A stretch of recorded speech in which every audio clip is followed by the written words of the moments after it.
আসলে এতক্ষণ যাবৎ আমরা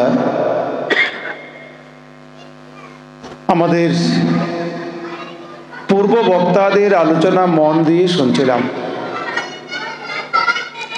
শিল্পীদ্বয়ের কণ্ঠে সঙ্গীত শুনছিলাম। আমরা এমন একটি ধর্মে জন্মগ্রহণ করেছি যেই ধর্মে সঙ্গীতের মধ্য দিয়ে ভগবানকে লাভ করেছে, যেই ধর্ম সঙ্গীতকে স্বর্গীয় সুধা বলে সম্বোধন করেছে, যেই ধর্ম সঙ্গীতকে স্বর্গের সিঁড়ি রূপে গ্রহণ করেছে।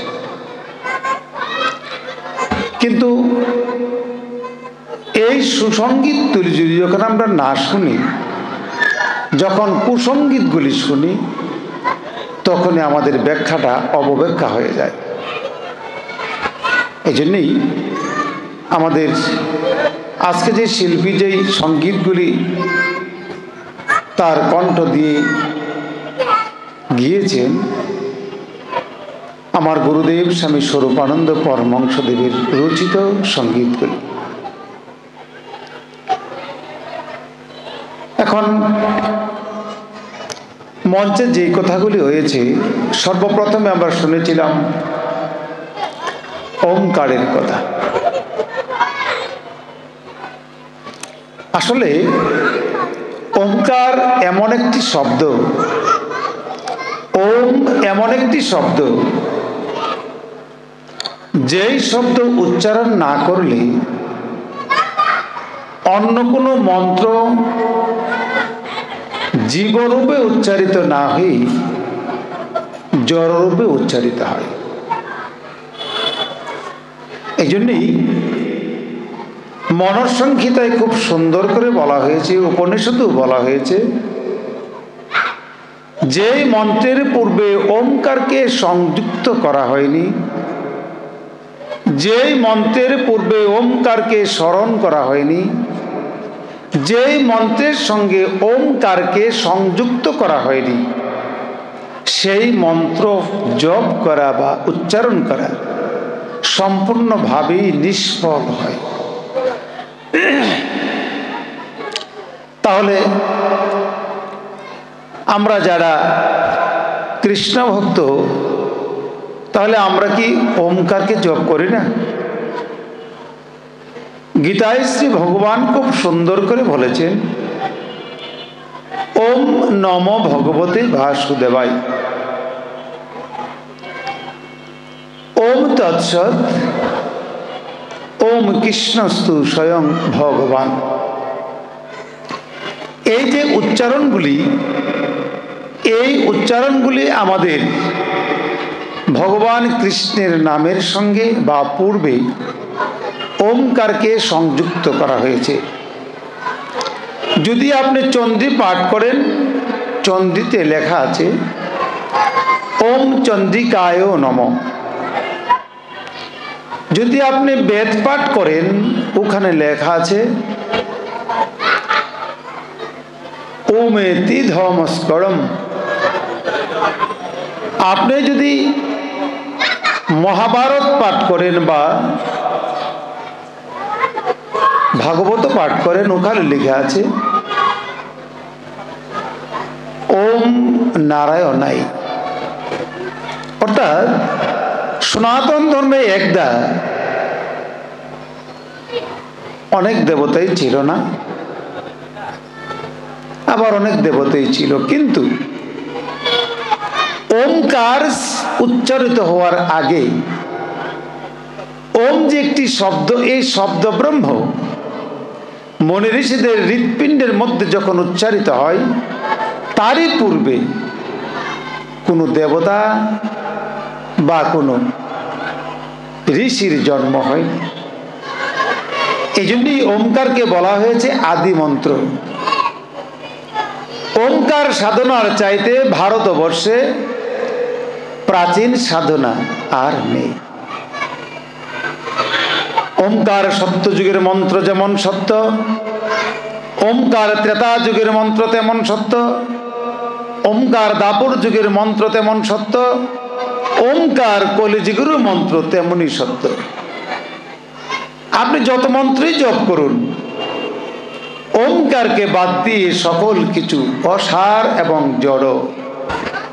এটি কেমন? আপনি বলবেন আমি কৃষ্ণ ভক্ত, কৃষ্ণ নাম জপ করলেই তো হয়, যথার্থ।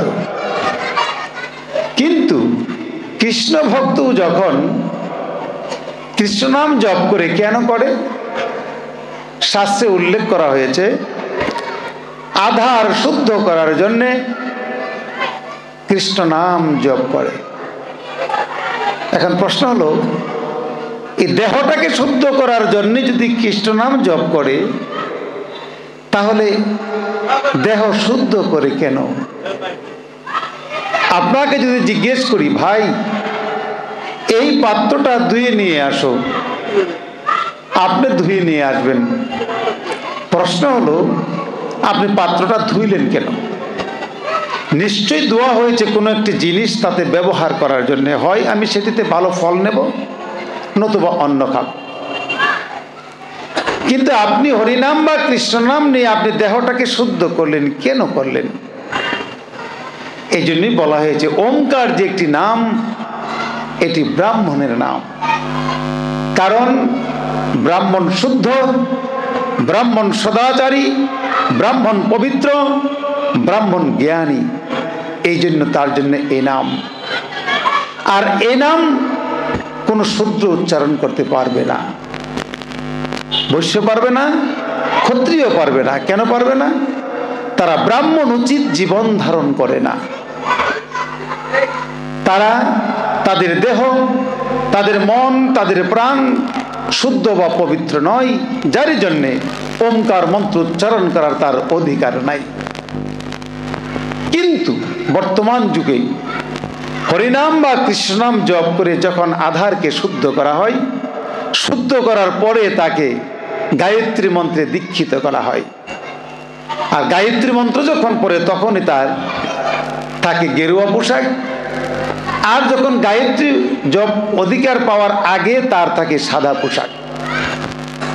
এজন্যই যারা বৈষ্ণব শাস্ত্রে আছে, যখন হরিনাম বা কৃষ্ণনাম জপ করে তখন সাদা পোশাক দেওয়া হয়, যখন গায়ত্রী মন্ত্রে অধিকার পায় তখন তাকে হলুদ পোশাকে ভূষিত করা হয়।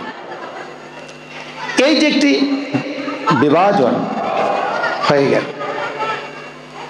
কিন্তু আমরা কলিহত জীব হওয়া সত্ত্বেও আমরা কলির জীব নয়। আমরা এমন একটি যুগে অবতীর্ণ হয়েছি, সত্য যুগকে বলা হয়েছে সত্যযুগ, ত্রেতা যুগকে বলা হয়েছে ত্রেতা যুগ, দাপর যুগকে বলা হয়েছে দাপর যুগ, কিন্তু কলি যুগকে বলা হয়েছে সত্য কলি বা ধন্য কলির যুগ। ধন্য কলি এই জন্যে যে আমরা এই যুগে ইচ্ছে করলে আমরা ব্রাহ্মণ হতে পারি, এই যুগে ইচ্ছে করলে আমরা বৈষ্ণব হতে পারি, এই যুগে আমরা ইচ্ছে করলে আমরা ক্ষত্রিয় হতে পারি, এই যুগে ইচ্ছে করলে আমরা বৈশ্য হতে পারি, শূদ্রও থাকতে পারি, পাপীও থাকতে পারি। এই যুগটি এমন একটি যুগ, যে যুগ মানুষকে সর্বদিক দেখে আমাদেরকে যেমন স্বাধীন দিয়েছে তেমন অধিকার দিয়েছে। কিছুক্ষণ আগে আলোচনা হয়েছে, আমরা এমন একটি যুগে অবতীর্ণ হয়েছি যেই যুগে যে যা করে সাধন করতে পারে, কেউ বাধা দেয় না। কারণ এই যুগে কাউকে কেউ বাধা দিয়ে পারে না, কারণ আইন আদালত তার পিছনে ঘুর ঘুর করে ঘুরছে। এমন একটা যুগ ছিল যখন আইন আদালত ছিল না, জমিদার আর শক্তিশালী লোকের পিছে সমাজের সমস্ত সম্পত্তি ঘুরেফেরা করত, যার জন্যে এই যুগে কাউকে কেউ বাধা দেওয়ার অধিকার রাখে না। সমবেত সুধী মণ্ডলী, আমাদের গুরুদেব স্বামী স্বরূপানন্দ পরমহংসদেব বললেন, তুমি কি করবে জানো? যখন তুমি ঘুম থেকে উঠবে, উঠেই সর্বপ্রথম তোমার কাজ তোমার মা এবং বাবাকে প্রণাম করিবে। মা এবং বাবা যদি কাছে না থাকে তাদেরকে উদ্দেশ্য করে প্রণাম করবে। মা এবং বাবা যদি দুনিয়াতে না থাকে, গত হয়ে যায়, তবু তাদের উদ্দেশ্য তুমি প্রণাম নিবেদন না করে ঘর থেকে বেরোবে না। এরপরে তুমি তুলসী প্রণাম করো, সূর্য প্রণাম করো, গুরু প্রণাম করো, আর ইষ্ট দেবতার প্রণাম করো, তাতে আমার আপত্তি নাই। কিন্তু সর্বপ্রথম তুমি তোমার মা এবং বাবাকে তুমি প্রণাম করবেই করবে। দ্বিতীয়ত তুমি যে কাজটি করবে সেই কাজটি হলো তুমি স্নান করবে, প্রস্রাব করবে, পায়খানা করবে। কিন্তু পায়খানা করে যেমন কাপড়টা তুমি পাল্টাবে, প্রস্রাব করে তেমন জল শৌচ করবে। তদ্রূপভাবে তুমি স্নান করে তুমি তোমার উপাসনা করবে। উপাসনা না করে তুমি সকাল কি দুপুর, দুপুর কি সন্ধ্যা, সন্ধ্যা কি রাত্র, 4 বেলার মধ্যে 1 বেলাও তুমি আহার করবে না। উপাসনা না করে তুমি কখনো আহার করতে পারো না। কেননা ভাত, ডাল, তরি তরকারি যেমন দেহের আহার, তদ্রূপভাবে উপাসনা হচ্ছে প্রাণের আহার। অতএব এই প্রাণকে যদি তুমি শক্তিশালী করতে চাও, সতেজ করতে চাও, উপাসনা তোমাকে অবশ্যই করতে হবে। এই জন্যই বলছেন বিশ্বাসীদের সবল, অবিশ্বাসীরা দুর্বল। যে উপাসনা করে সে ঈশ্বরকে সাক্ষাৎ উপস্থিত জ্ঞান করে। যে উপাসনা না করে ঈশ্বর বৈকুণ্ঠে আছে, আকাশে আছে বলে দিব্য আরামে বলে বেড়ায়। যখন তার মধ্যে ঝড় তুফান আসতে থাকে, উপর দিকে তাকিয়ে ঈশ্বরকে ডাকে, কিন্তু ঈশ্বর সেখান থেকে নেমে আসে না, আর তার বুকের মধ্যে বল আসে না। এই জন্যই বাবা মুনি বলছেন যে অবিশ্বাসীদের হাসি টিটকারির কোনো দাম নাই, বিশ্বাসীদের কথাই কথা। অতএব তোমরা ঈশ্বরকে বিশ্বাস করো। কিছুক্ষণ আগে যে হরিওম বলছিলেন, হরিওম শব্দের অর্থই হলো ঈশ্বর আছেন, হরিওম শব্দের অর্থই হলো ঈশ্বর এক, হরিওম শব্দের অর্থই হলো ঈশ্বরই সব। ঈশ্বর ছাড়া এই ত্রিভুবনে, বিশ্ব ব্রহ্মাণ্ডে আর কোনো বস্তুর অস্তিত্ব নাই। সাধু, গুরু, বৈষ্ণব, অবতার, মহাভারতের দেবতা, যত কিছু দেখেন পৃথিবীতে এসেছিল, আবার তারা চলে গেছে, আবার দেবতাগণ আসছে, আবার চলে যাচ্ছে। এই যুগ বিবর্তনে আমরাও এখন অবস্থান করছি, আমাদের পরেও আবার আসবে। কিন্তু যদি সকলে যদি অমর হতো, তারা চলে গেল কি করে, বা কেন চলে গেল? সব কথাই সত্য। ঈশ্বর পরমাত্মা যাকে বলি, তিনি একমাত্র জীবিত, আমরা সবাই মৃত। যেটা ভগবান বলেছিলেন অর্জুনকে, অর্জুন আমি সকলে মৃত, সকলকে আমি মৃত করে রেখেছি, তুমি নিমিত্র মাত্র। অতএব আসলে সত্যি যে আমরা সমস্ত সমাজের মানুষ, আমরা যা কিছু আছি সবাই আমরা মৃত। কেমন মৃত? বাবার সম্মুখে পুত্র প্রাণ দেয়, বাবা এতদিন তাকে বরণ পোষণ করেছে, কিন্তু আজকে বাঁচানোর ক্ষমতা নাই। মার সম্মুখে তার মেয়ে মারা যাচ্ছে, মা তাকে বাঁচাতে পারছে না, কারণ মা বাঁচানোর ক্ষমতা নাই। সন্তানের সম্মুখে পিতৃমাতৃ অসহায় হয়ে রোগ যন্ত্রণায় বিছানায় পড়ে কাতরাচ্ছে, চোখের জল ছাড়া এবং পকেটের পয়সা খরচ ছাড়া আর কিছুই তাদের ক্ষমতা নাই, কারণ ভগবানের উপরে আমাদের কোনো ক্ষমতা নাই। এই জন্যই আমরা সবাই মৃত, ভগবান একমাত্র জীবিত। সমবেত মণ্ডলী, এই যে একটি অস্তিত্ববান শব্দ ঈশ্বর এক, ঈশ্বর আছেন, ঈশ্বরই সব, এক মা দ্বিতীয়াম, এক ছাড়া ঈশ্বর দ্বিতীয় নাই, এই যে একটি শব্দ, এটি সনাতন ধর্মের মূল কথা। বেদে বলা হয়েছে এক ঈশ্বর, দ্বিতীয় নাস্তি, ঈশ্বর ছাড়া দ্বিতীয় নাই। কিন্তু সনাতন ধর্মে ঈশ্বরের অভাব নাই, কিন্তু আসলে তো ঈশ্বর নন। আমরা বলি ঈশ্বর, যদি ঈশ্বর হয়, ঈশ্বর তো জন্ম নাই, ঈশ্বরের মৃত্যু নাই, ঈশ্বরের মা নাই, ঈশ্বরের বাবা নাই, ঈশ্বরের বোন নাই, ঈশ্বরের ভাই নাই, ঈশ্বর নিরাকার বলি। কিন্তু কিছুক্ষণ আগে এইখানে শুনেছি ঈশ্বর সাকার রূপ ধরে এসেছেন। ঈশ্বর যদি সাকার রূপ ধরে পৃথিবীতে আসেন, যেমন সত্য, তিনি নিরাকার হতে পারেন, সেটাও সত্য। তিনি মাও হতে পারেন, সেটাও সত্য। তিনি বাবাও হতে পারেন, সেটাও সত্য। ঈশ্বর যদি সব হয়, তাহলে এই বিশ্ব ব্রহ্মাণ্ডের যা কিছু আছে আমরা দেখতে পাচ্ছি, সব কিছুই তো ঈশ্বর। এটি যেমন সত্য, তিনি আকার ধরে এসেছেন, এটাও তেমন সত্য। কিন্তু আশ্চর্য, ঈশ্বর যদি সকলেরই, দরিদ্র নারায়ণ, আমরা শুনতে পাই দরিদ্র নারায়ণ, সত্য। যে দরিদ্র যদি নারায়ণ, কিন্তু আপনি যখন যেই মুখ দিয়ে বলছেন আপনি দরিদ্র নারায়ণ, কিন্তু আপনার মেয়ের বিয়ের সময় তো দরিদ্রকে নিমন্ত্রণ করেন না। আপনার বাড়ির বৈষ্ণব সেবার সময় কই দরিদ্রকে তো নিবেদন করেন না। কই আপনার বাড়ির ভালো ভালো যখন পাক করেন তখন আপনার পাশে বড় বড় বিল্ডিংগুলির মালিককে তো নিমন্ত্রণ করেন। কই দরিদ্র তখন কোথায় থাকে? আসলে আমরা আমাদের শাস্ত্র থেকে আমরা অনেক দূরে। শাস্ত্র কি বলে আর আমরা কি করি, শাস্ত্র কি কয় আমরা কি শুনি, শাস্ত্র কি লিখেছে আমরা কি বলি, এই বলা এবং শোনার মধ্যে যেটি পার্থক্য, এটাকে ধর্ম বলে না। ধর্ম হচ্ছে তাই যে কথাটি কিছুক্ষণ আগে বলেছিলেন, ধারণ করা। তুমি ধারণ করো, কিন্তু ধর্ম আর আদর্শ এক জিনিস না। ধর্ম হচ্ছে ধারণ করা, যা সুন্দর লাগে তা ধর্ম। ধর্ম হচ্ছে তাই যে মানুষকে দান করো, তোমার পুণ্য হবে, মানুষকে খাবার দাও, তাকে পুণ্য হবে। কিন্তু আদর্শ সেটা না। আদর্শ হচ্ছে তাই আমি যা করেছি তুমি তাই করো, আমি যা বলেছি তুমি তাই বলো, আমি যা লিখেছি তুমি তাই শুনো, এর বাহিরে আদর্শ না। ভগবান শ্রীকৃষ্ণ অর্জুনকে বলেছিলেন, সর্বধর্মান্যং পরিত্যাজ্যং মামেকং শরণং ব্রজ। অর্জুন, তুমি সব কিছু পরিত্যাগ করিয়া তুমি আমাতে আশ্রয় গ্রহণ করো। তৎকালীন সময় আজ থেকে 5 থেকে 5,500 বছর আগে ভগবান যখন অর্জুনকে বলেছিলেন সেই কথা, ওই সময় তো কৃষ্ণ কারো কারো চোখে গোয়ালার ছেলেই ছিল, কারো কারো চোখে জাদুঘর ছিল, কারো কারো চোখে সাধারণ মানুষ ছিল। ভগবান কৃষ্ণ তাকে ঘৃণা করতো, অহংকার করতো অনেক মানুষই। শিশুপাল 100বার গালি দিয়েছিল সে সময়।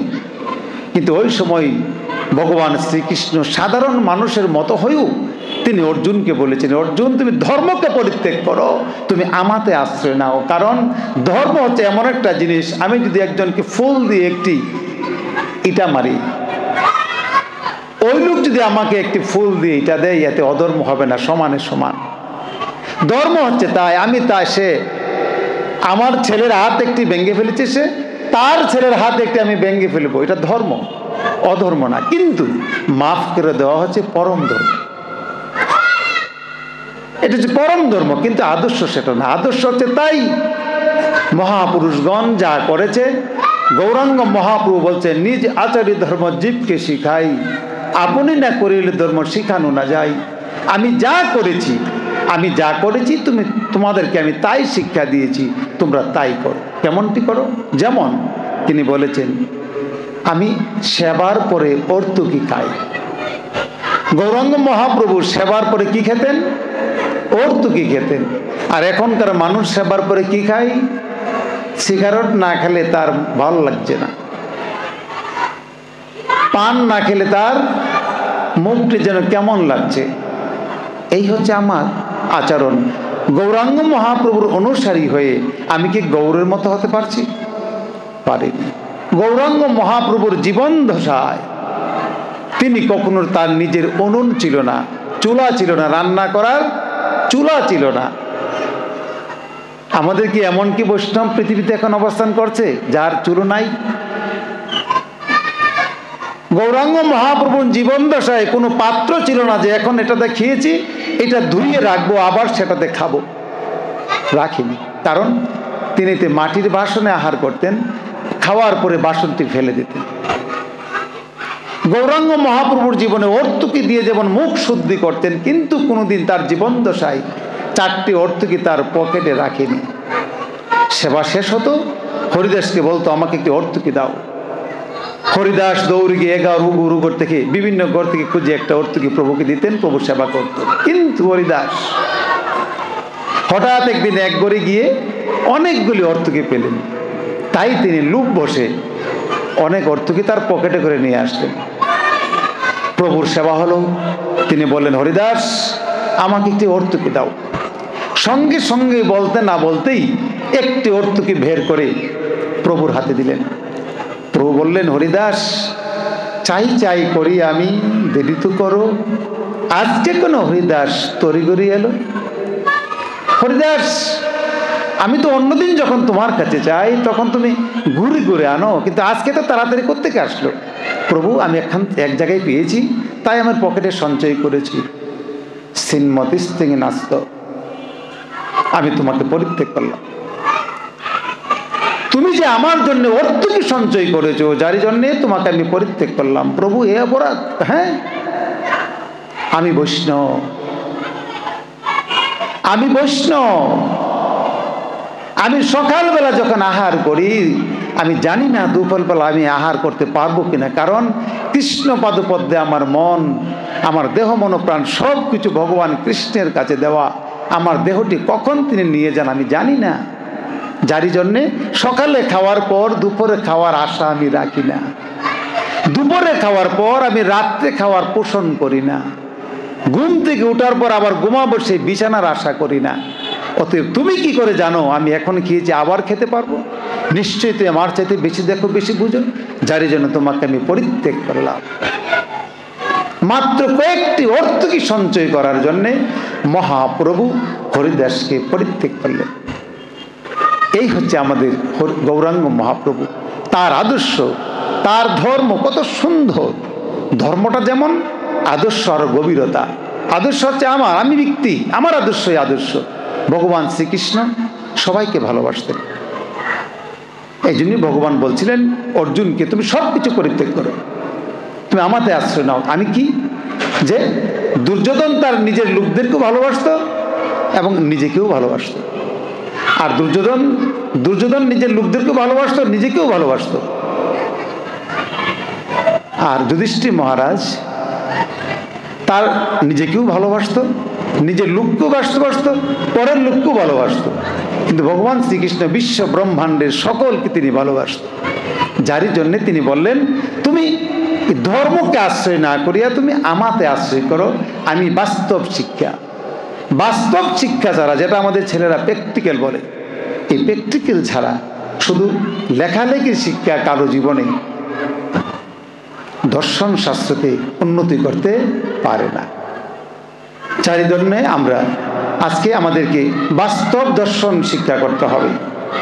আমার গুরুদেব স্বামী স্বরূপানন্দ পরমহংসদেব তিনি ওমকার সাধনা করতেন। কিন্তু তার জীবন দশায় একদিন আমরা দেখেছি তিনি এক ভক্তের বাড়িতে যাবেন। কিন্তু ভক্তের বাড়িতে যে যাবেন, তার ভক্তগণ সঙ্গে নিয়ে ভক্তের বাড়িতে গেলেন। গিয়ে দেখে ভক্তের বাড়িটা খুব সুন্দর করে লেপে পুছে ধুয়ে রেখেছে। এখানে উপাসনা হবে, হরিওম কীর্তন হবে, স্বরূপানন্দ বক্তব্য দেবে, কিন্তু কোনো মানুষ নাই। পাশের আঙ্গিনাতে হরিকৃষ্ণ কীর্তন চলছে। তো বাবা মনে জিজ্ঞেস করলেন, ওই ছেলেটার নাম ছিল হারাধন, তোমার বাড়িতে আমি আসবো, আগে থেকেই তো বিজ্ঞাপন ছড়িয়েছ, তো ও বাড়িতে কৃষ্ণ নাম কীর্তন হচ্ছে কেন? হারাধন বলছেন, বাবা, তারা ওখানে কৃষ্ণ নাম কীর্তন করছে যাতে আপনার কাছে বা আপনার আঙ্গিনায় কোনো লোক না আসে। এই জন্য তারা এই ডেটেই তারা এখানে কীর্তনটা জুটিয়েছে।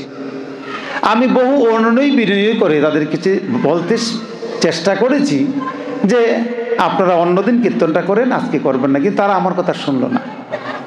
আরাধনা এতে কি হলো? দুঃখের কি আছে? তুমি যে উৎসব করবে তারই জন্য কিছু চাল ডাল তরি তরকারির ব্যবস্থা করেছো? আরাধের বললেন, বাবা মনি, হ্যাঁ আমি করেছি। আনন্দ দেখি এগুলি উঠানে নিয়ে এসেছে। স্বরূপানন্দ একটি, আরাধন আরেকটি, সঙ্গ ভক্তবৃন্দ আরেকটি, চালের বস্তা ডালের বস্তা নিয়ে ওই কৃষ্ণ নামের আঙ্গিনায় চলে গেল। গিয়ে ওখানে চুলার কাছে তাদের সে ডাল চালগুলি দিয়ে বললেন, সবগুলি রান্না করতে থাকো, ভক্তরা আসবে, আমরা কীর্তন করছি। পরমারাধ্য শ্রী শ্রী বাবামণি নিরঙ্কারী অহংকারী সাধক, তিনি সেই কৃষ্ণ ভক্তদের সঙ্গে মিশে হরে কৃষ্ণ কৃষ্ণ কৃষ্ণ হরে হরে, হরে রাম রাম রাম হরে বলতে শুরু করেছেন। এই যে একটি দৃষ্টান্ত, এটি আমাদেরকে শিক্ষা দিয়ে গেছেন, তোমরা কাউকে অহংকার করো না, তোমরা কাউকে ঘৃণা করো না, কাউকে অপমান করো না, কারণ অহংকার ঘৃণা অপমানের মধ্যে কোনো ধর্ম থাকতে পারে না। অতএব তুমি যে গুরুর অনুসারী হও, যে ধর্মের অনুসারী হও, যে পথের অনুসারী হও, তোমার গুরুদেব কখনো ছোট হতে পারে না। গুরুদেব কখনো ছোট হয় না, আমাদের বুঝার গোল। এই জন্যে আমার গুরুদেব বলছেন, স্বামী স্বরূপানন্দ, তোমার গুরু আমার গুরু, শ্যামের গুরু যদুর গুরু মধুর গুরু, তোমার গুরু আমার গুরু, এক বুধতে সাধন শুরু। এই যে গুরুদেব, মন্নাথ শ্রী জগন্নাথ, মৎগুরু শ্রী জগৎগুরু, মামাত্মা সর্বভূতাত্মা, তস্মৈ শ্রী গুরুবে নমঃ। আমার গুরুই তোমার গুরু, তোমার গুরুই আমার গুরু। আমার আত্মাটাই সকলের আত্মা, আবার সকলের আত্মাটাই হচ্ছে আমার আত্মা। অতএব পার্থক্য নাই। এই গভীরতায়, এই গভীর তত্ত্বে ডুব দিতে না পারলে কখনো সাধনায় কেউ সিদ্ধি লাভ করতে পারে না। হয় হয় রই রই, হয় হয় চই চই, এগুলির মধ্যে কখনো ধর্ম নাই, ধর্ম হতে পারে না। ধর্ম হচ্ছে তাই সকলকে শ্রদ্ধা করে, সকলকে সম্মান করে, সকলকে শ্রেণী নির্বাসে আমি সবাইকে পুজো করে আমার ইষ্টকে নিয়ে আমি মত্ত থাকিব, এই হচ্ছে ধর্ম। আমি সকল গুরুকে সম্মান করব, সকল মতকে সম্মান করব, সকল পথকে সম্মান করব। আমার নিজের পথ, নিজের মতকে আমি পাগলের মতো আমি পালন করব, এটা হচ্ছে ধর্ম। ভগবান শ্রীকৃষ্ণ তার গীতায় বলছেন, যেই পাত্র যে বজে পাত্র মোড়ে, সেইভাবে আমি বজাই তাহার। যেভাবে আমাকে ডাকে আমি তো সেভাবেই সন্তুষ্ট হই। আমি নাই কোথায়, সর্বক্ষেত্রে সর্বঘটে আমি আছি। অতএব আমার যিনি ভজনা করেন তিনি আমাকে পায়, আর আমাকে ছেড়ে যিনি অন্য কিছু ভজনা করে সে পায়। দেবলোকের ভজনা করলে দেবলোক পাবে, সূর্যলোকের ভজনা করলে সূর্যলোক পাবে, চন্দ্রলোকের ভজনা করলে চন্দ্রলোক পাবে, ভূতপ্রেতের পূজা করলে ভূতলোক পাবে, আর আমার পূজা করলে তারা আমাকে পাবে। আমাকে পাইলে তারা আর জন্ম জন্মান্তর কষ্ট ভোগ করতে হবে না, মুক্তির স্বাদ গ্রহণ করিবে। আর আমাকে না পাই যদি বিভিন্ন লোক প্রাপ্ত হয়, সে জন্ম জন্মান্তর তাকে কষ্ট করতে হবে। এই তো ধর্ম।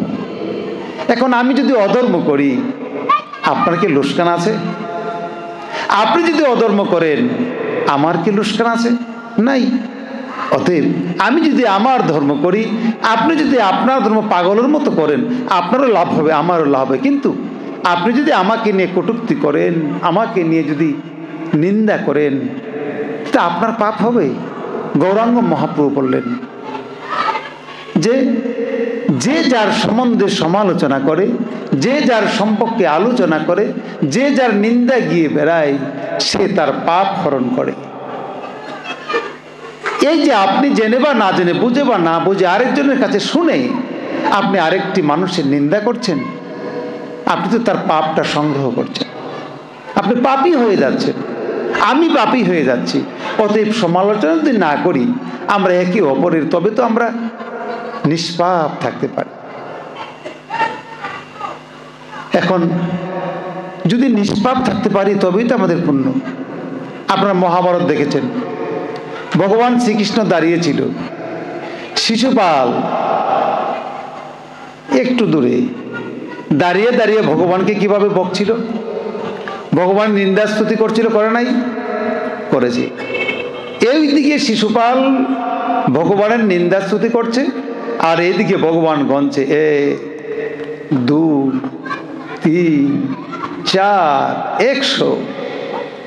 100 গণার পরেই সুদর্শনকে আহ্বান করলো। কেন? সেই শিশুপালের মায়ের সঙ্গে ভগবান কথা দিয়েছিলেন, পিসিমা তোমার ছেলেকে আমি মারবো না, যদি সে অপরাধ করে মারবো না। তুমি কি বললে? বলছিলেন, পুত্র আমার ছেলেকে তখনই মারো যদি আমার ছেলে শতপাপ করে, কিন্তু এর আগে তুমি আমার পুত্রকে মেরো না। কিন্তু ভগবান, শিশুপালের মা জানতো কোনো মানুষ তো 100 পাপ করে না, কম পাপ করে, কিন্তু শিশুপাল সেদিন 100 পাপ পূর্ণ করলো। 101টি পাপ যখন আসলো, ভগবান শ্রীকৃষ্ণ সুদর্শনকে আহ্বান করলো, সুদর্শন শিশুপালের মুন্ডু ছেদন করে দিল। আমাদের সম্মুখে দৃষ্টান্ত। ঠিক তদ্রূপভাবে আমি যদি অপরাধ করেও থাকি, কিন্তু আপনি সমালোচনার কে? আপনি যদি অপরাধ করেন, আমি আর সমালোচনা করার কে? সমালোচনা করতে আমরা পারি না, কিন্তু অন্যায় যদি করে বিচার দিতে পারি, বিচারের জায়গা আছে। বিচার করতে পারি, বিচারক আছে। কিন্তু আমি সমালোচনা করে আপনার পাপ হরণ করে নিজে পাপী আমরা কেন হতে যাব? এই হচ্ছে গৌরাঙ্গ মহাপ্রভুর শিক্ষা। পৃথিবীতে যত মহাপুরুষ এসেছে, আমি ক্ষুদ্র মানুষ, ছোট ছোট বই অনেক পড়েছি, কিন্তু গৌরাঙ্গ মহাপ্রভুর মতো এমন শুদ্ধ আচরিত পুরুষ, এমন শুদ্ধ ভক্ত, এমন শুদ্ধ চরিত্র পবিত্র, পূত পবিত্র শুদ্ধ পুরুষ আমার দৃষ্টিকোণ থেকে এখনো পর্যন্ত পড়ে। গৌরাঙ্গ মহাপ্রভুর জীবনে আমরা আরেকটি দৃষ্টান্ত দেখি যে বিষ্ণুপ্রিয়া, গৌরাঙ্গ মহাপ্রভু কিন্তু দুটি বিবাহ করেছিলেন। দ্বিতীয় বিবাহের স্ত্রীর নাম হচ্ছে বিষ্ণুপ্রিয়া। বিষ্ণুপ্রিয়াকে একেবারে নববধূ করে রেখে, মাকে রেখে তিনি চলে গেলেন। তার কি কামের যন্ত্রণা ছিল? তার কি সংসারের মোহ ছিল? তার কি মায়া মোহ ছিল? ছিল না, বিদায় তিনি যেতে পারল। কয়দিন আগেও আমার আশ্রমের মধ্যে দুটি ছেলে রাজমিস্ত্রি কাজ করতে এসেছে। একটি ছেলে বলে, আপনার এখানে এ পর্যন্ত 3 বার কাজ করেছি, এবারও এসেছি কাজ করতে, কিন্তু এত ভালো লাগে, মনে হচ্ছে যে সাধু হয়ে যায়, কিন্তু মার ঘরে তো 2টা ভাই, এই জন্য পারে না। বাবারে, যার মধ্যে ভগবানের টান সৃষ্টি হয়ে গেছে, 1 ভাই হলেই কি, আর 2 ভাই হলেই কি, আর 10 ভাই হলেই কি, তাকে যেতে হয়। আর যার মধ্যে ভগবানের টান হয়নি, তার 100 পুত্র হইলেও একটা পুত্র বৈষ্ণব হবে না। ভাগ্যে থাকতে হবে। তুমি এই আশা পোষণ অনর্থক করছো। তোমার মধ্যে সত্যি যদি বৈরাগ্য উদয় হতো, তুমি এখনই কোণে ফেলে দিয়ে তুমি আমার সঙ্গে চলে আসতে, কিন্তু সেই বৈরাগ্য তোমার এমনিতে আসবে না। পূর্বপুরুষের যদি কিছু সুকৃতির ফল না থাকে, 1 জন্মের সাধনার দ্বারা কেউ সিদ্ধি লাভ করতে পারে না। এই জন্যই আমরা যারা এখানে মায়েরা আছি, যারা বাবারা আছি, যারা বোনেরা আছি, এবং যারা নববিবাহিত পুরুষ নারীরা আছি, বিবাহ করব এমন যারা আছি, তাদেরকে বলবো, আমার গুরুদেব বলছেন, বাল্য বলে বয়সের উপেক্ষা করো না, বাল্যই করিতে হবে ব্রহ্মের সাধনা। নরম থাকিতে মাটি গঠন সম্ভব, কঠিন হইলে মাটি মানে পরাভব। শিশুরে লইয়া কুলে যে চিন্তা করিবে, বড় হইয়া শিশু সে বস্তুই দিবে। যৌবন কাল বিষম কাল, যৌবনই যুদ্ধে যাইবার সময়। শিশুকাল থেকে আরম্ভ করে, বাল্যকাল থেকে শুরু করে এই যৌবনকাল পর্যন্তই ভগবানকে পাইবার প্রকৃষ্ট সময়। বিবাহ করার পরে দীক্ষা গ্রহণ করবে, বিবাহ করার পরে সাধনা করে তুমি ভগবানকে পাবে। তুমি ভাবলে কি করে? বিবাহ করার পরে তো তোমার স্ত্রীর মন রাখতে রাখতেই তোমার সময় চলে যাবে। কয়দিন যেতে না যেতে, হাই রে বাবা, হাই রে কোল, তারে নাহি পায় নাহি সরগোল। এই কুলে নেবে, এই কুলে নেবে ছেলেকে, এই কুলে নেবে মেয়েকে, নিতে নিতে তোমার দম শেষ। এই জন্যই আমার বাবা উনি বললেন, তুমি বিবাহ করার কম পক্ষে তুমি 5 বৎসর থেকে 10 বৎসর পূর্বে তুমি দীক্ষা গ্রহণ করো। এক মনে একচিত্তে লেখাপড়ার পাশাপাশি, কর্ম শেখার পাশাপাশি, কর্ম করার পাশাপাশি তুমি ধর্মটা একচিত্তে এক মনে করে যাও। তোমার দেহের সমস্ত দেহ তোমার পবিত্র হয়ে যাবে, আধার শুদ্ধ হয়ে যাবে। আধার যখন শুদ্ধ হবে, চক্ষু তোমার পবিত্র হবে, কর্ণ তোমার পবিত্র হবে, মুখ তোমার পবিত্র হবে, পাশাপাশি যে প্রসাদ গ্রহণ করবে সেই প্রসাদে তোমার দেহ উৎপন্ন হবে। যেই বীর্য তোমার মধ্যে তৈরি হবে সেই বীর্যটা ব্রহ্ম বীর্য রূপে প্রচারিত হবে। অতএব এই চক্ষু দ্বারা যখন তুমি ছেলের দিকে তাকাবে, ছেলে ভালো হবে। এই মুখের দ্বারা যখন বাক্য প্রসারিত করিবে, স্ত্রী শুনিবে। এই কর্ণের দ্বারা যখন তুমি কিছু শুনিবে, ভগবানের গুণ ছাড়া কিছু শুনিবে না। এই হাত পা দ্বারা যখন যেখানে যাবে, ধর্ম কাজ ছাড়া অধর্ম কোনো কাজ হবে না। আর ওই যে মূলাধার বীর্য, এই বীর্য দ্বারা যে সন্তান জন্ম নেবে, এই সন্তানটা ভালো একটি সন্তান জন্ম হবে। যার জন্যে ভালো বীজ ছাড়া যেমন ভালো ফসল হয় না, ঠিক তদ্রূপ ছাড়া ভাবে তুমিও ভালো মানুষ না হলে তোমার ঘরে ভালো মানুষ জন্ম হবে না। এই জন্যেই আমাদেরকে ভালো মানুষ হতে হবে। কারণ আমার পরবর্তী পুরুষটা যদি মানুষ করতে চাই, আমার পরবর্তী পুরুষটা যদি একটা মহাপুরুষ করতে চাই, আমাকে আগে ভালো হতে হবে। আমার গুরুদেব বলছেন, বিনা সাধনায় তোমার ঘরে মহাপুরুষ জন্ম হইবে যদি তুমি সৎ পথে অর্জিত ধন খাও এবং নিজের স্ত্রীকে খাওয়াও। কোনো সাধনার প্রয়োজন নাই, সৎ পথে চললেই এবং সৎ পথে চললে এবং সৎ পথে আহার করলেই এবং নিজের স্ত্রীকে আহার করালে আমার ঘরে মহাপুরুষের জন্ম হবে। এই জন্যই আমাদেরকে সৎ পথে চলতে হবে। ভগবান শ্রীকৃষ্ণ গীতায় বলছেন, যত করসি যত আপনাসি দাদাসি তৎ কুর্ত, যে এই যে তুমি যা কিছু করো, যা কিছু খাও, যা কিছু পূজা করো, সব কিছু আমাতে দাও। আসলে কি আমরা ভগবানকে সব কিছু দেই না। ভগবানকে আমরা দিতে জানি মেয়েটাকে, কখন? মেয়ের যখন বিবাহ হয় না। ছেলেটাকে তখন দেই যখন ছেলেটাকে বিয়ে করাতে পারি না। মেয়েটা অসুস্থ, ছেলেটা অসুস্থ, তখন আমরা বলি ভগবান তোমার দন তুমি দেখে রাখো। আর যখন মেয়েটা লন্ডন থাকে তখন বলি আমার ছেলে লন্ডন থাকে। কোটি কোটি টাকা যখন ব্যাংকে থাকে কাউকে আমরা বলি না, শুনি না যে ভগবান তুমি টাকাগুলি দেখে, কারণ তো নিরাপদে আছে। কিন্তু যখন ছেলে মেয়ের কথা বলি তখনই শুধু ভগবানের কাছে আশীর্বাদ চাই। এই কথাটি আজকেই আমি আমার একটা ছেলেকে বলেছিলাম। একজন জিজ্ঞেস করছে আপনার ছেলেটা কই? আমার ছেলেটা এখানে। আমি বলছিলাম যে বাবা তোমার ছেলে বলেও না, তুমি বলবে যে হ্যাঁ ভগবানের ছেলে, ভগবানের সন্তান, ভগবানের মাল, আমি লালন করি পালন করি, এতে দেখবে তোমার বাচ্চাটা সুস্থ থাকবে। আর যদি তোমারই বলো তাহলে যখন অসুস্থ হয় তখন তুমি সুস্থ করো, পারি না, ডাক্তারের কাছে নাও, ডাক্তার পারে না, তখনও পারো না। নিশ্চয়ই জানতে হবে আমার সন্তানের মালিক আমি না। আমি আমার বাবা মায়ের সন্তান হয়েছি সত্য, কিন্তু তাদের মালিক না তারা। যদি মালিক হতো আমাদেরকে ছেড়ে তারা চলে যায় কেন? যদি তারা মালিক হতো আমাদের ফেলে চলে যায় কেন? তারা যদি আমার এতই আপন হতো, তারা অসুস্থ, তাদেরকে আমরা কিছু করতে পারছি না কেন? অবশ্যই মাতৃ শ্রাদ্ধ করবেন, পিতৃ শ্রাদ্ধ করবেন, আগে আপনার ভগবানের কাছে পুজো করেন। আপনি পিতৃনামে তর্পণ করবেন, মাতৃনামে তর্পণ করবেন, অবশ্যই আপনি ভগবানকে ডাকেন। কেন?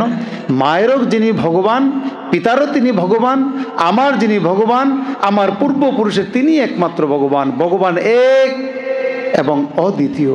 এই যে একটি সত্য, এই সত্যে যতক্ষণ আমরা অটুট থাকবো ততক্ষণে আমরা সনাতনী। যতক্ষণ এই সত্য থেকে আমরা দূরে চলে যাব, ভগবান দুইজন মনে করব, তিনজন মনে করব, তখন আমরা পৌত্তলিক ধর্ম হয়ে যাব। এই পৌত্তলিক ধর্ম আমরা কেন হব? আমরা হব সনাতনী। আমাদের পূর্ব ঋষি সনাতন, এই সনাতন ঋষি যে ধর্ম প্রচার করেছে এই ধর্ম নামই তো সনাতন। অতএব আমাদের ধর্মের পূর্বপুরুষরা আমাদেরকে ধর্ম দিয়ে গেছেন। এই ধর্মের চাইতে সত্য ধর্ম, সুন্দর ধর্ম, নিরপেক্ষ ধর্ম জগতে আর কয়টি আছে আপনি জানেন না। কোনো কোনো ধর্ম বলে ধর্ম ত্যাগ করলে তাকে মৃত্যু কাষ্ঠে জ্বলতে হবে। কোনো কোনো ধর্ম বলে ধর্ম যদি সে ত্যাগ করে তাকে তুমি মেরে ফেলো। কোনো কোনো ধর্ম বলে ধর্ম যদি ত্যাগ করে তাকে সুরা পান করে তাকে বোবা বানায় ফেলো। কিন্তু সনাতন ধর্ম বলছে তোমার যদি এই ধর্ম ত্যাগ করো তাতে আমার আপত্তি নাই, কিন্তু তুমি স্বধর্ম নিধনং শ্রেয় পরধর্ম ভয়াবহ। তুমি ধর্ম ত্যাগ করতে পারো, আপত্তি নাই, কিন্তু নিজের ধর্মকে তুমি আগে ভালো করে জানো। আজকে সমাজের মধ্যে সনাতন ধর্ম যেই লোকগুলি ত্যাগ করছে তারা কেউ সনাতন ধর্মকে জানে না। হয় গাঁজা খা, নয় মাত খা, নয় মেয়ের লোভে, নয় টাকার লোভে, নয় শক্তির লোভে, আর না হয় অজ্ঞানতা বসে এগুলি ধর্মান্তরিত হচ্ছে। একটা লোকও ধর্মকে তারা জানে না। অতএব আমাদের ছেলেকে, আমাদের মেয়েকে যদি আমরা প্রকৃতভাবে ধর্মকে বোঝাতে পারি, এই ছেলেটা, এই মেয়েটা মুসলমান একটা মেয়ের দিকে তাকাবে না, মুসলমান একটা ছেলের দিকে তাকাবে না। এমনকি পিতৃমাতৃ যতক্ষণ পর্যন্ত দেখে শুনে বিবাহ না করাবে ততক্ষণ পর্যন্ত এই ছেলে মেয়েটা একজন আরেকজনকে পছন্দই করবে না, কারণ সে ধর্ম জানে। আমরা জানি মা এবং বাবা যে সন্তান সন্ততিগুলিকে পছন্দ করে বিয়ে করায়, এটা শুধু বিয়ে না, এটা শুধু ভোগ না, এটা আশীর্বাদ ঘরে এনে দেয়। আর যেই ছেলেটা বা যেই মেয়েটা নিজে পছন্দ করে বিবাহ করেছে, কিন্তু আমি বলি এটা তোমাদের জীবনের চরম ভুল। এই ভুল থেকে যদি উঠতে চাও তোমাকে সাধনা করতে হবে। কেমন সাধনা? আপনি বলবেন মা তো মেনে নিয়েছে, বাবা তো মেনে নিয়েছে। মা ভাবছে ছেলেটা হারাবো এই জন্য মেনে নিয়েছে, বাবা ভাবছে ছেলে রোজগারটা হারাবো এজন্য মেনে নিয়েছে একটা লাভের জন্যে, নতুবা তারা মানত না। অতএব তোমাদের গতি কি হবে? তোমাদের জন্য এখন একটি কাজ, তোমরা স্বামী স্ত্রী বসে একসঙ্গে সাধনা করে এই যে পৃথক দুটি অঙ্গ এক হয়ে মুক্তির স্বাদ গ্রহণ করা, নতুবা ইহকালের পরে স্বামী স্ত্রী একজনকে আরেকজন চিনবে না, একজন আরেকজনকে পরিচয় থাকবে না, একজন আরেকজনের সঙ্গে সম্পর্ক থাকবে না। কেন? তোমরা নিজেরা সম্পর্ক করেছো এই জন্যে।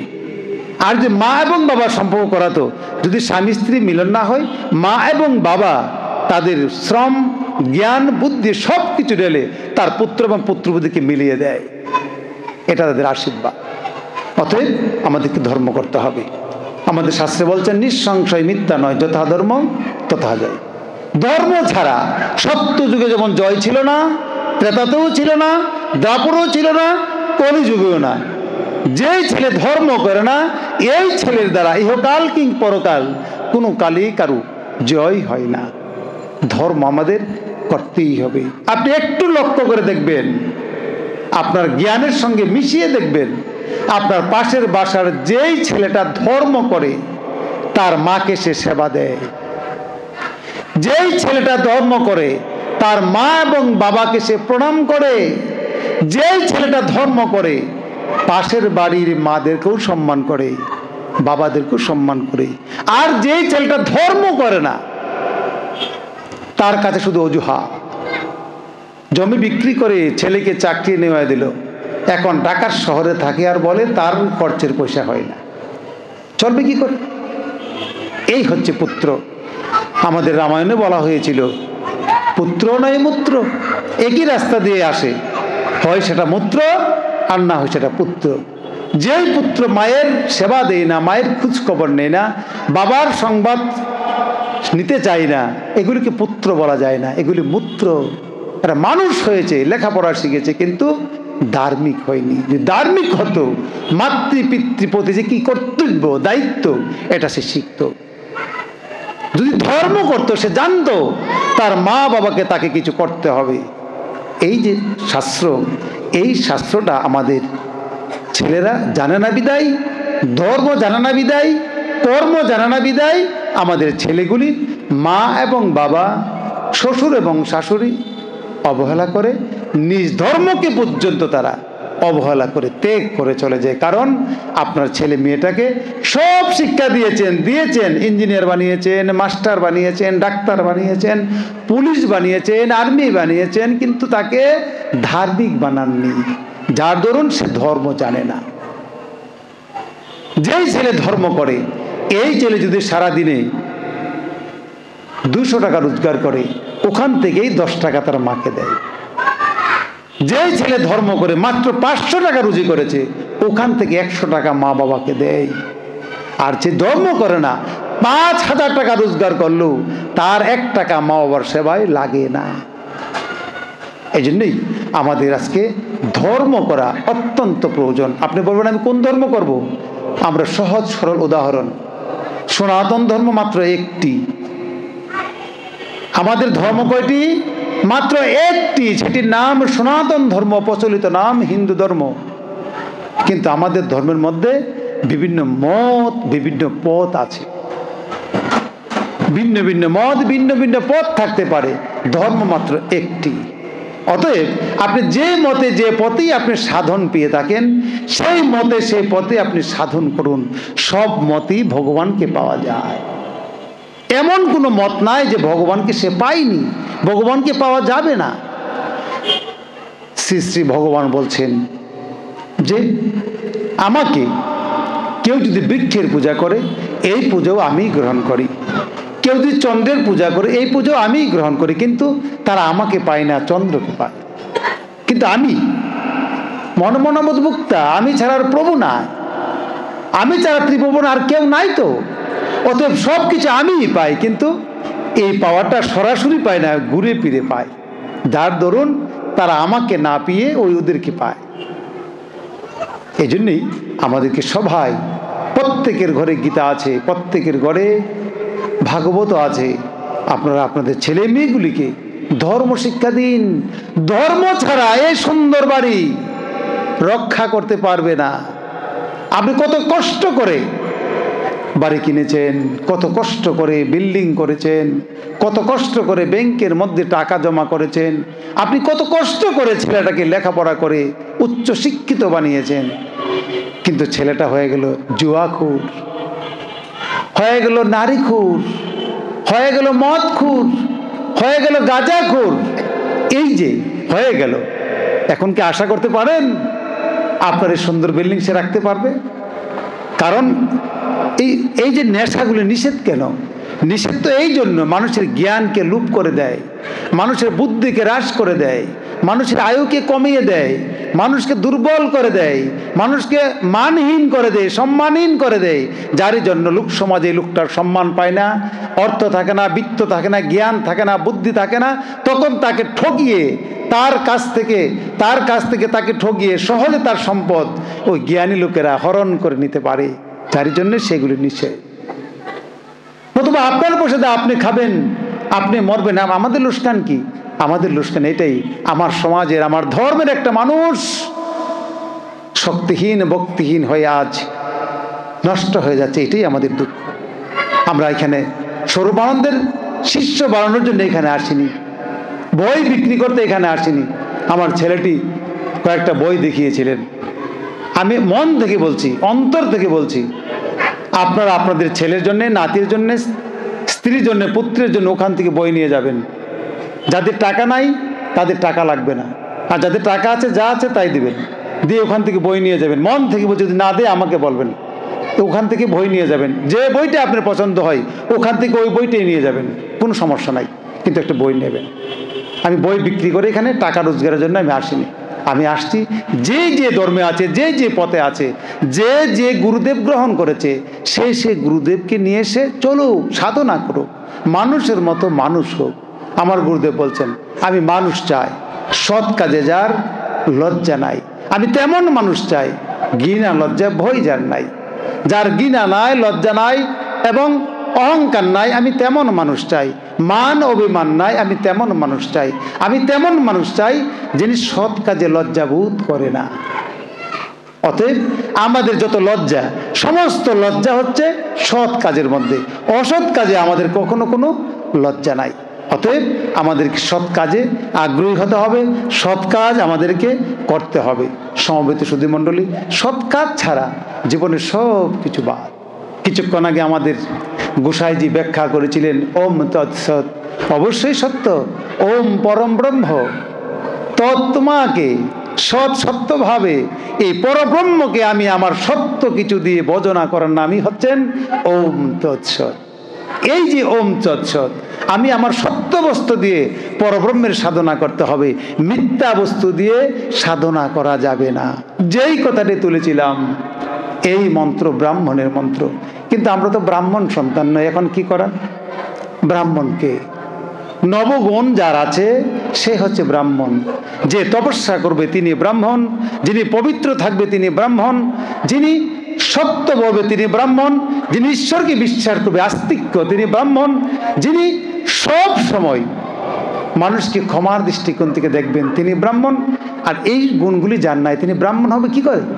আজকে আমরা কলিযুগের মানুষ, আমাদের লেখাপড়া আছে, আমরা বেদ পড়তে পারছি, গীতা পড়তে পারছি, ভাগবত পড়তে পারছি, চাকরি করতে জানছি, বিদেশে পাড়ি দিতে পারছি, ধনে সম্পদে আমরা যে পরিপূর্ণ, এখন কি আমরা এখনো ব্রাহ্মণ হতে পারিনি? যাতে কি কেউ ব্রাহ্মণ হয়? ব্রাহ্মণ তো হয় তার কর্মে, কর্মফলে। আমি যদি ব্রাহ্মণে না হতে পারি, তাহলে জগাই মাদে ব্রাহ্মণের ছেলে হয়ে গৌরাঙ্গ মহাপ্রভুর কাছে কেন উদ্ধার হতে গিয়েছিল? তিনি তো ব্রাহ্মণের ছেলে। ব্রাহ্মণের ছেলে হয়েও জগাই মাধাই গৌরাঙ্গ মহাপ্রভু আরেকজন ব্রাহ্মণের ছেলের কাছে উদ্ধারের জন্য কেন গিয়েছিলেন? নিশ্চয়ই ব্রাহ্মণের ঘরে জন্ম নিলেই কেউ ব্রাহ্মণ হয় না। যদি তার চরিত্র, যদি তার এই আচরণ যদি ব্রাহ্মণের মতো না হয়, তিনি ব্রাহ্মণ হতে পারে না। জগাই মাদায় মদ খেত, মাতলামি করত, জুয়া খেলত, নারী পিছে গুড়গুড় করে ঘুরত, যার জন্যে গৌরাঙ্গ মহাপ্রভু তাদেরকে উদ্ধার করতে হয়েছে। ব্রাহ্মণ পুত্র হয়েও তারা নরকের কীট ছিল। আর বৈশিষ্ট্য এই যে আমরা আজ দেখি হরিদাস, এরা কি সবাই ব্রাহ্মণের পুত্র? না, হরিদাস মুসলমানের সন্তান হয়েও বৈষ্ণব শ্রেষ্ঠ। বৈশিষ্ট্যমণি সেই পতিতালয়ের সন্তান হয়েও তিনি রামের গুরুদেব, দশরথের গুরুদেব। আজ ভগবান শ্রীকৃষ্ণ ক্ষত্রিয় বংশে, ক্ষত্রিয় বংশ হওয়া সত্ত্বেও আজ ব্রাহ্মণ ছেলেরাও কৃষ্ণ নাম করছে। রাম ক্ষত্রিয় বংশে, ব্রাহ্মণ নয়, কিন্তু ক্ষত্রিয় বংশ হওয়া সত্ত্বেও আজ ব্রাহ্মণ বংশের তারা তাদের নাম নিয়ে গুণকীর্তন করছে। বিশ্বামিত্র মণি ক্ষত্রিয় সন্তান হওয়া সত্ত্বেও গায়ত্রী মন্ত্র সে বিশ্বামিত্র মণি লিখেছেন। এই মন্ত্র পরে আজ ব্রাহ্মণ উপনয়ন হচ্ছে। এটা বিশ্বামিত্র মণি ক্ষত্রিয়র ছেলের লেখা। অতএব এখানে তো জাতপাতের কথা না, কথা হচ্ছে সাধনা। আমি সাধনা করি কিনা।